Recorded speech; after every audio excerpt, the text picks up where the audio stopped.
Don't touch anything you don't understand, Daniel Harrington said, his voice low but sharp enough to cut through the soft hum of conversation, and the room followed his words like a command as Lena Brooks froze mid-step, the silver tray steady in her hands while a dozen well-dressed guests turned just slightly, not enough to be obvious, but enough to watch, because in rooms like this, people didn't look directly at discomfort, they observed it from the corners of their eyes. The chandelier above cast a warm amber glow across polished marble floors that reflected every movement like a mirror, every shift of posture, every flicker of judgment, and Lena felt all of it without lifting her gaze, her fingers tightening just a fraction around the edge of the tray as the ice in the glasses gave a soft, almost delicate clink, the only sound that dared interrupt the silence stretching between them.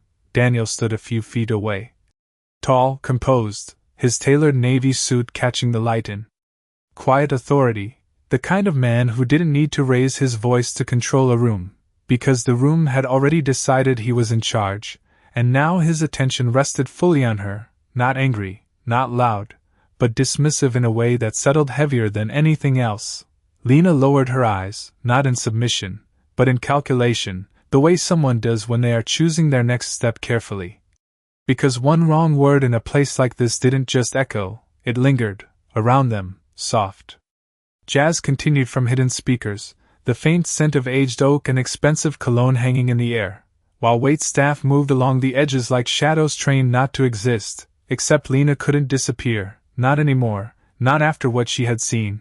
Earlier, just minutes before, she had paused near the presentation screen, the numbers sliding across in clean, confident rows, and something in them had felt wrong, not obvious, not loud, but precise in the way a misplaced decimal can quietly destroy everything, and that instinct had followed her, steady and persistent, until now, standing here under the weight of eyes that did not expect her to speak.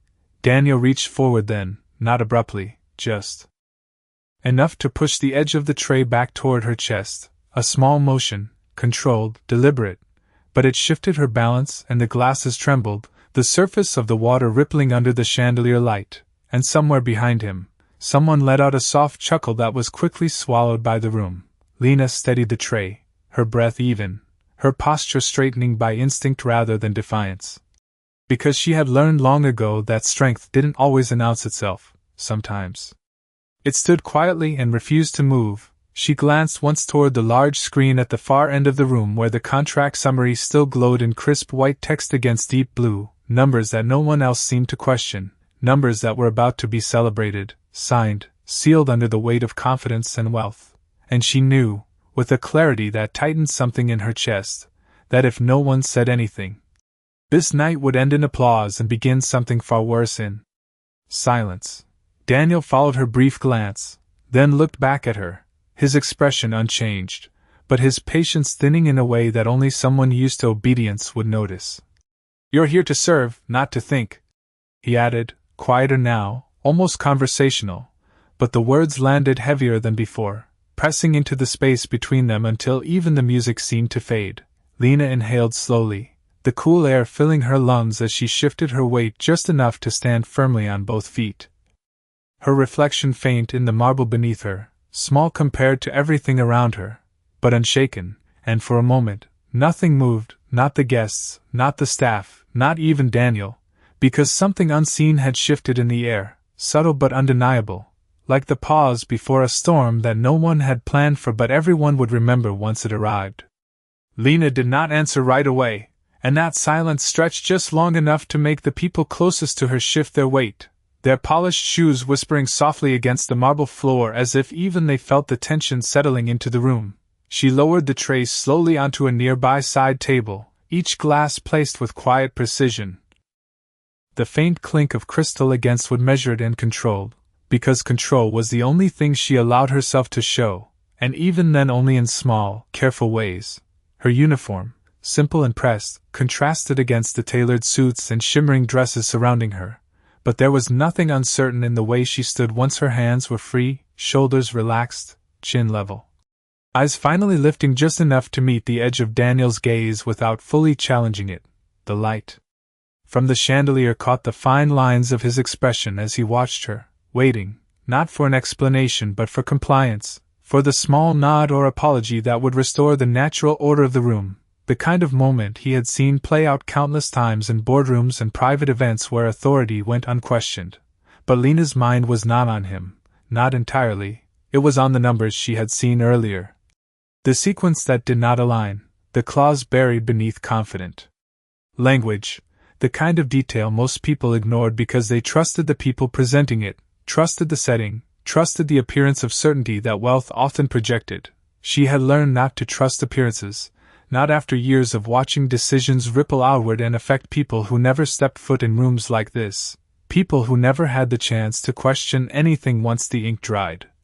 A server passed behind her carrying a tray of appetizers, the faint scent of rosemary and butter trailing through the air, and for a second Lena was back in a smaller kitchen miles away, measuring out ingredients carefully while her mother rested in the next room, the quiet hum of an old refrigerator filling the silence, bills stacked neatly on the counter like a second presence in the house. That memory did not soften her, it steadied her, anchored her in something real compared to the polished illusion around her now. Daniel took a step closer, not aggressive, but deliberate, his voice dropping slightly as he spoke again. "You are holding up the evening." And the words were not loud, but they carried, slipping into the ears of those nearby who pretended not to listen while adjusting cufflinks or lifting glasses to their lips.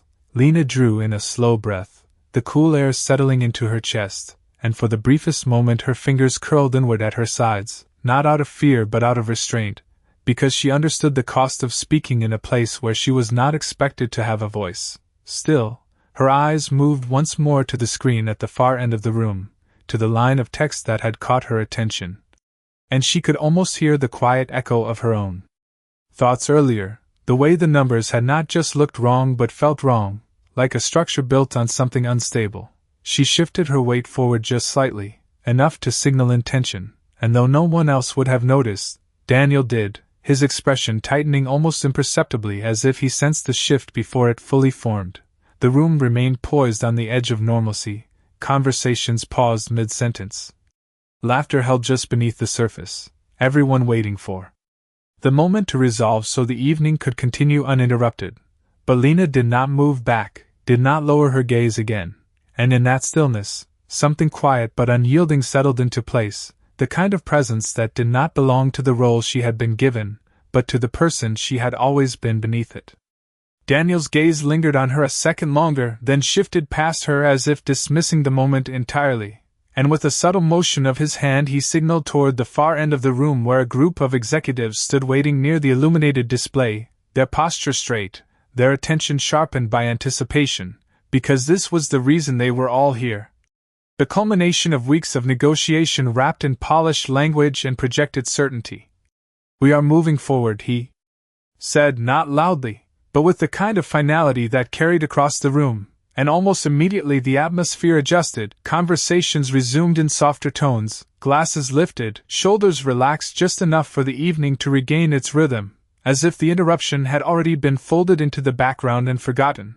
Lena did not move, not yet, her eyes following the shift in attention toward the screen where the numbers remained unchanged, glowing with quiet confidence, the presentation advancing with a smooth click as a man in a charcoal suit stepped forward to begin outlining the final terms, his voice steady, rehearsed, each word placed carefully to reinforce trust, to build momentum toward the moment of agreement. Daniel joined him, standing slightly to the side, his presence anchoring the room. One hand resting lightly in his pocket, while the other gestured in small, controlled movements that emphasized key points without breaking his composure. And the guests leaned in just enough to show engagement, their expressions attentive, approving, because everything about this scene signaled success. Lena felt the weight of it settle around her, the expectation that she would step back now, return to the perimeter, disappear into the quiet efficiency expected of her role. And for a brief moment she considered it, the simplicity of letting the night unfold as intended, letting the applause come, letting the signatures follow, and walking away knowing she had seen something no one else had chosen to see. But the image of that line on the screen stayed with her, the way it had been phrased, the subtle shift in responsibility hidden beneath confident wording, and she knew that once spoken aloud, it would be too late to undo. A server brushed past her gently, murmuring an apology under his breath, and she stepped aside automatically, her body remembering the patterns of movement that kept her unnoticed, but her mind refused to follow. It stayed fixed on the sequence unfolding ahead, on the quiet certainty that something was not right. The presenter's voice continued, now highlighting projected gains, percentages rising cleanly on the display, numbers that drew faint nods from those watching, because they aligned with expectation, with desire, with the promise of growth that rarely invited scrutiny when it was packaged this well. Daniel glanced once toward the crowd, measuring their reactions, reading the room with the ease of someone who had done it countless times, and for a moment his eyes passed over Lena again, only briefly, as if confirming that she had returned to her place, that the disruption had ended. But she had not moved far. She remained within the edge of the light, close enough to see the details clearly, close enough to know that what was about to happen would carry consequences far beyond this room. Her fingers brushed lightly against the fabric of her sleeve, a small grounding motion, and then stilled as she drew in another slow breath. The sound of it lost beneath the low murmur of voices and the steady cadence of the presentation. The air felt different now, charged in a way that no one else seemed to notice, like the moment before a decision that cannot be taken back. And as the presenter reached the final slide, pausing just long enough to invite acknowledgement, Lena felt that quiet certainty rise again, stronger this time, steady and undeniable, and though the room was already leaning toward applause, toward conclusion, she remained still. Her gaze fixed on the screen, her posture unchanged, as if waiting for the exact second when silence would matter more than permission. The presenter's final word hung in the air for a fraction too long, the kind of pause that usually invited applause, and a few hands began to lift, a few polite smiles forming as glasses shifted and bodies leaned forward in anticipation of conclusion. But before the sound could fully rise, Lena stepped forward, just one step, small enough to seem accidental, but deliberate enough to interrupt the rhythm of the room. "That clause shifts the liability," she said, her voice calm, not loud, but clear in a way that cut through the soft noise like a precise line drawn across glass, and the effect was immediate as the scattered movement stilled, hands lowering mid-gesture, eyes turning not in curiosity now but in focus, because something in her tone did not match her role. Daniel did not move at first, his posture unchanged, but his gaze snapped back to her with a sharpness that had not been there before, as if recalibrating what he was seeing, what he was hearing, while the presenter blinked once, caught between continuing and stopping, his rehearsed confidence faltering just enough to expose uncertainty. Lena did not rush, she did not fill the silence with explanation, she simply held her ground, her eyes moving from the screen to Daniel and back again, as if anchoring her words to something real rather than to the room's expectations. "Page 14, she added, her voice steady. "Third section under liability allocation." And now the room shifted in a different way, not with dismissal, but with attention, because specificity carried weight. Even here, a man near the front reached for a tablet, his fingers moving quickly as he scrolled, the faint glow lighting his face as his expression tightened almost imperceptibly, and beside him, another guest leaned closer, trying to read over his shoulder, their earlier composure replaced by something quieter, more cautious. Daniel took a slow step forward, closing the distance between himself and Lena, his presence now more direct, more contained, his voice lower when he spoke. "This is not your place." But the words did not land the same way they had before, because the room was no longer aligned behind them, it was listening elsewhere. Lena met his gaze fully now, not defiant, not confrontational, but certain, the kind of certainty that did not ask permission to exist, and for a brief second, the contrast between them sharpened, not in volume, but in substance. "If you sign that as written," she continued, "your company assumes full responsibility for post-agreement losses, regardless of origin." And the phrasing, clear and unembellished, carried across the space with a weight that no longer belonged to a server speaking out of turn, but to someone who understood exactly what they were saying. The man with the tablet exhaled softly, almost under his breath, a sound that did not escape notice, and the presenter's hand lowered from the remote as the slide behind him suddenly felt less like a conclusion and more like a question. Daniel's jaw tightened slightly. his eyes flicking once toward the screen, then back to Lena, and in that movement, something subtle shifted, not yet visible to everyone, but enough to disrupt the certainty that had filled the room just moments before. Around them, the air seemed to hold still. Again, but differently this time, not waiting for dismissal, but for confirmation, for truth, and Lena did not step back, did not soften her stance, she simply remained where she was, her presence quiet but immovable, as the illusion of control began to fracture, not with noise, but with the undeniable weight of a single, carefully placed truth. A quiet ripple moved through the room, not loud, not chaotic, but unmistakable, the kind of shift that happens when confidence begins to crack beneath the surface, and the man with the tablet straightened slightly, his thumb hovering over the screen before he spoke. "She is right." His voice low but clear enough to carry, and that was all it took for the atmosphere to change completely, because now it was no longer a disruption, it was a possibility. Daniel's expression did not break, not fully, but something tightened beneath the composure, a calculation replacing certainty as his eyes moved back to the screen, then to the presenter, then finally to Lena again, as if re-evaluating every assumption he had made about her in the last few minutes.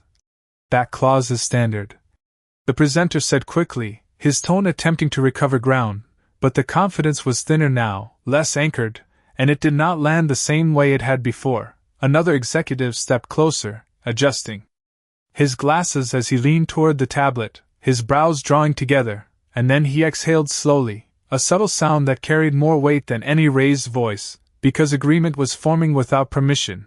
Lena remained still, her hands relaxed at her sides, her breathing steady, as if she had already accepted whatever would follow, because for her, the outcome had never been about the room.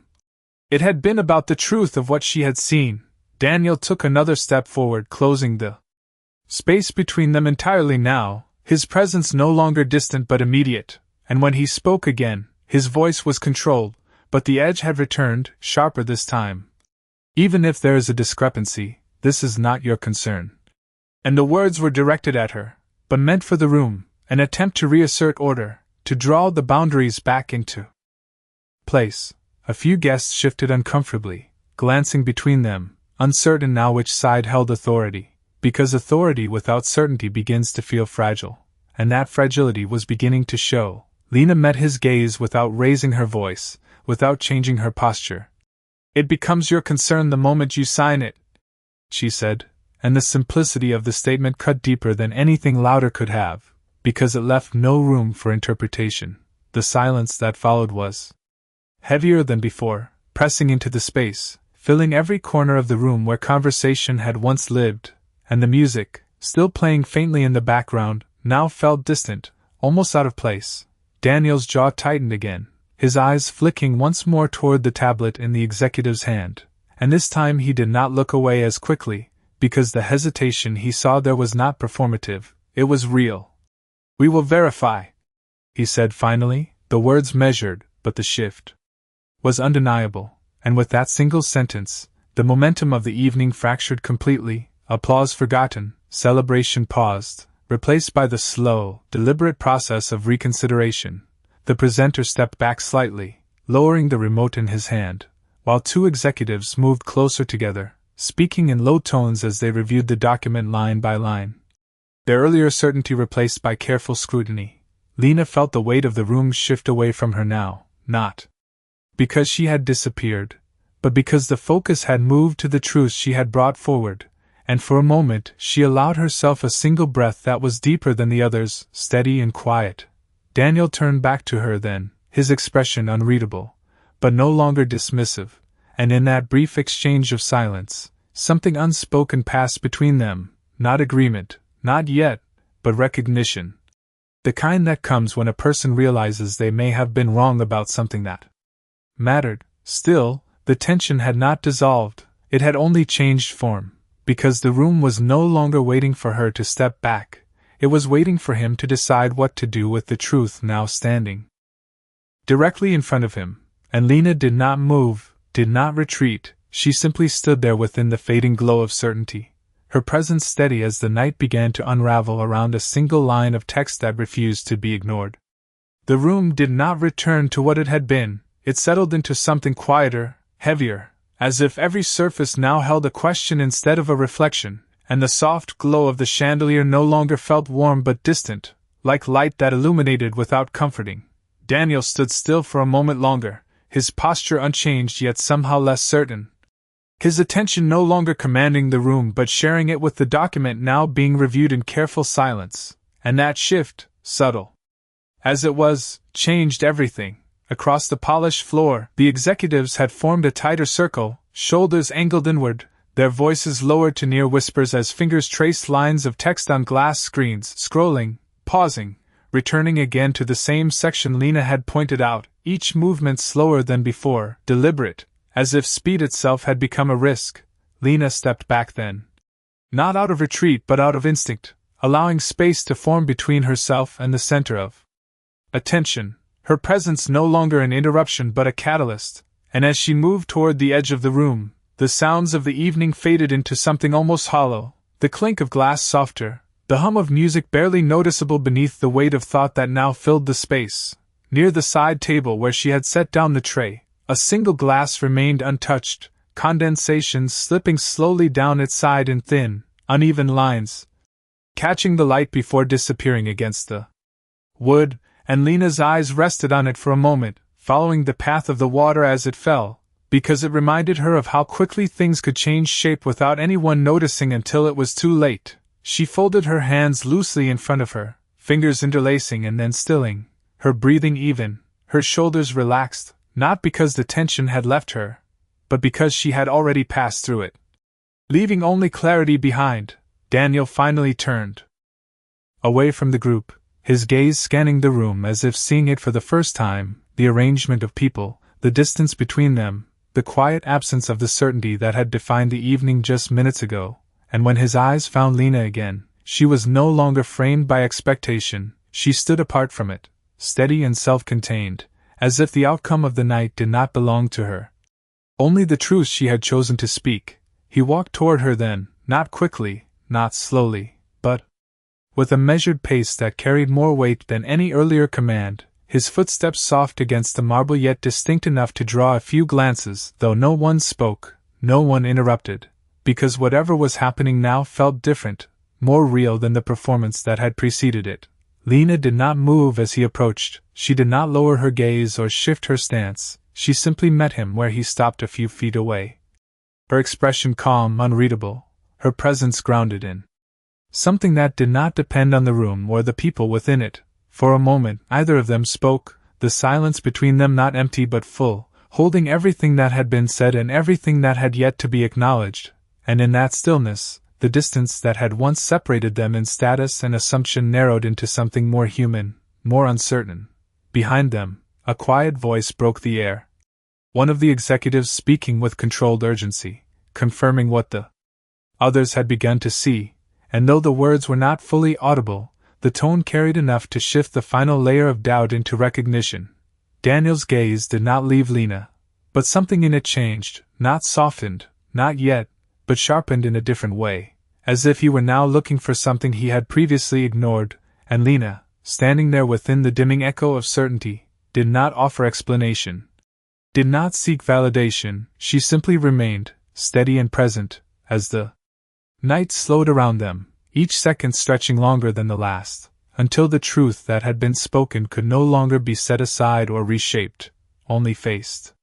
The confirmation came not as a loud declaration but as a quiet, unmistakable shift in tone. One of the executives straightened, his voice steady but no longer casual as he said, "This is not standard."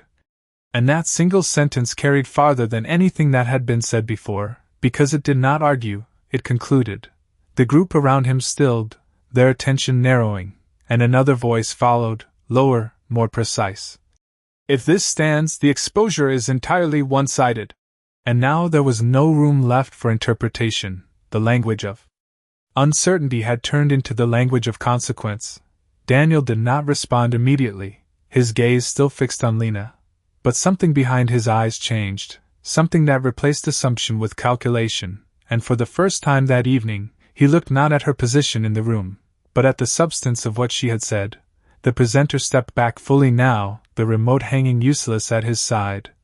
His earlier confidence gone, replaced by a controlled stillness that revealed more than any reaction could, while a third executive lifted his head from the tablet, his expression firm. "We need to halt this." And that word, halt, settled into the room like a final decision, quiet but irreversible. The air shifted again, not tense now, but grounded, as if the illusion had fully dissolved, leaving only the structure beneath it exposed for what it was. Lena remained where she stood, her posture unchanged, her breathing even, but inside, the certainty that had guided her did not rise or fall. It simply remained, steady and resolved, because this moment had never been about being proven right, it had been about preventing something wrong. Daniel finally turned his head slightly toward the group, acknowledging their conclusion without breaking his composure, and then his attention returned to Lena, more focused now, more deliberate, as if he were seeing the layers he had overlooked earlier. "Where did you learn that?" he asked, his voice no longer dismissive, but measured, carrying a different kind of weight, one that did not command but sought. Lena did not answer immediately, not out of hesitation, but because the question itself felt smaller than what had just happened, her eyes holding his for a brief moment before she spoke. "I used to review contracts like that." And the simplicity of her response contrasted sharply with the complexity of the situation, because it offered no embellishment, no defense, only truth. A faint murmur moved through the edges of the room, subtle but present, as people recalibrated their understanding of her, the uniform no longer defining her, the role no longer containing her, and the distance that had once separated her from the center of the room began to dissolve in a way that no one could ignore.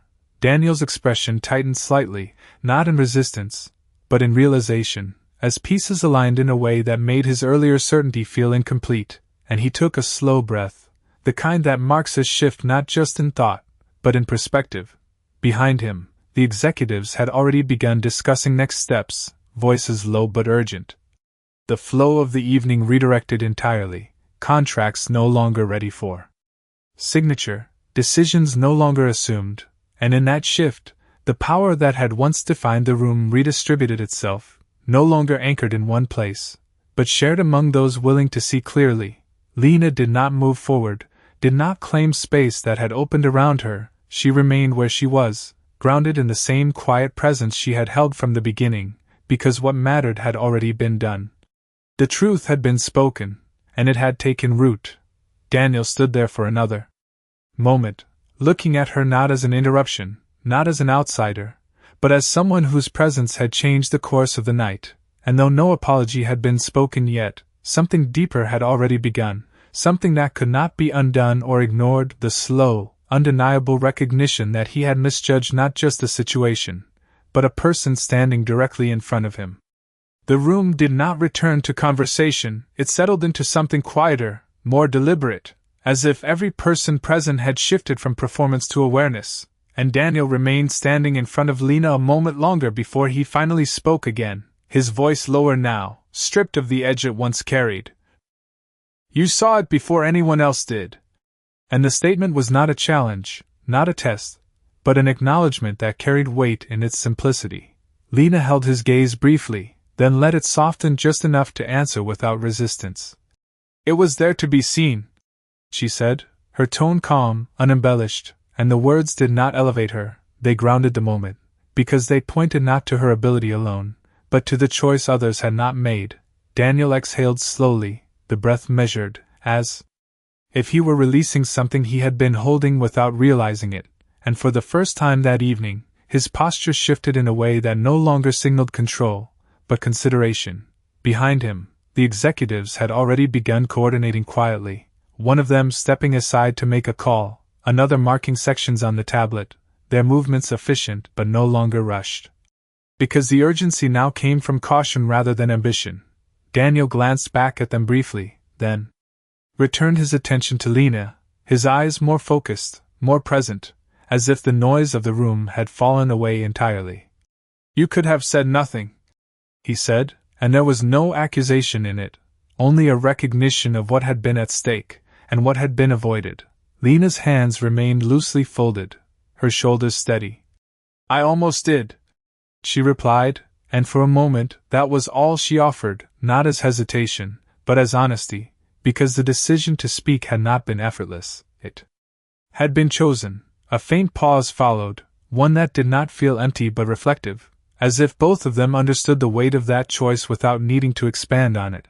Daniel nodded once, the motion small but deliberate, and when he spoke again, his tone carried something new, something quieter than authority.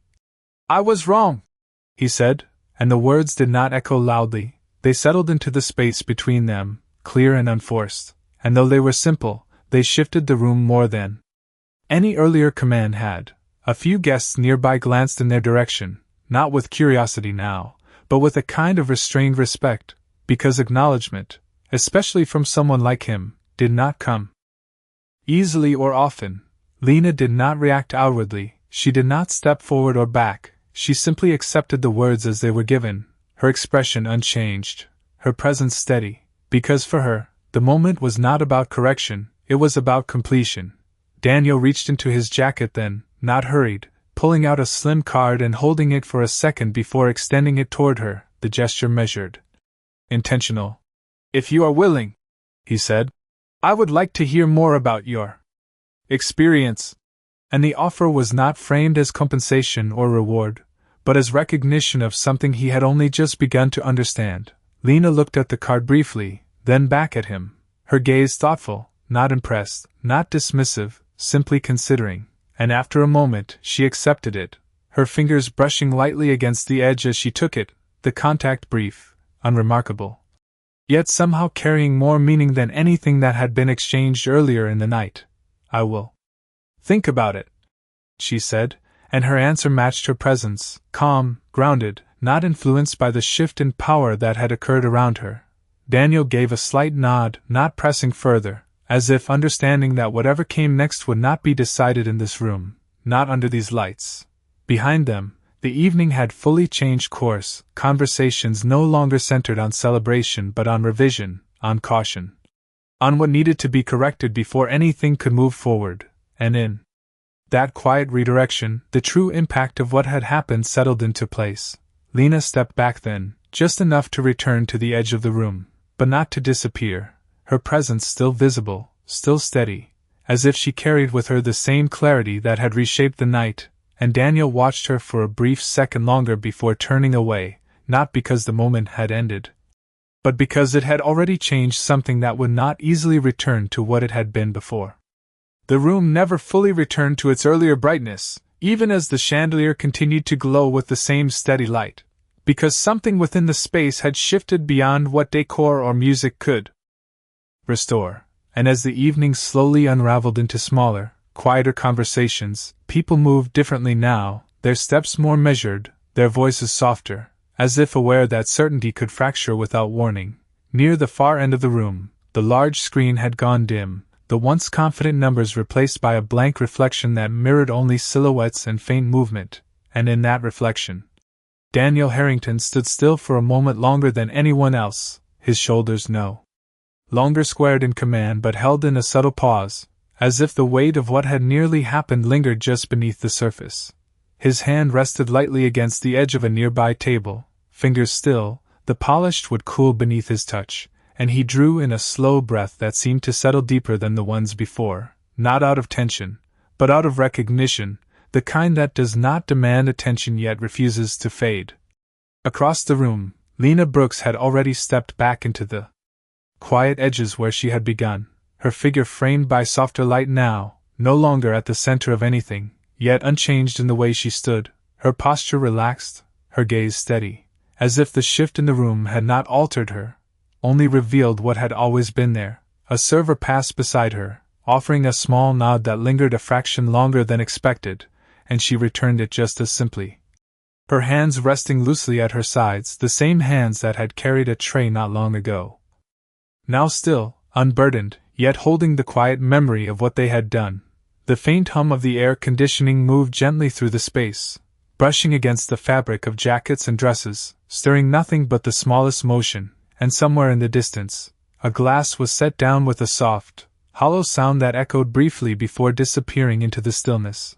Daniel's gaze shifted once more across the room, not searching, Not commanding, but observing, and when it found Lena again, it did not linger in scrutiny, but in something quieter, something closer to understanding, as if the space between who he thought she was and who she had proven herself to be had finally settled into clarity. He did not approach her again, did not call out or interrupt the quiet that had formed, because the moment no longer required words, and perhaps words would have diminished what had already been made clear. Lena turned slightly then, her movement unhurried, her steps light against the marble as she moved toward the side corridor, the same path Staff had used throughout the evening, and as she walked, the light shifted across her shoulders, fading gradually from gold to shadow, then to something softer and more neutral, until she became part of the quiet rhythm of the space again. Daniel remained where he was, his breath steady, his posture still, watching only until she disappeared from view, and even after she was gone, he did not move immediately, as if allowing the absence to settle fully, to be understood not as something lost, but as something that had left its mark. The room continued on around him. Quieter now, more aware, the night no longer defined by celebration, but by the quiet weight of a decision that had been stopped just in time, and in that stillness, there was no applause, no final declaration, only the faint reflection of light on polished floors and the steady, almost imperceptible rhythm of breath, marking the space where certainty had once stood, and where something more honest had taken its place.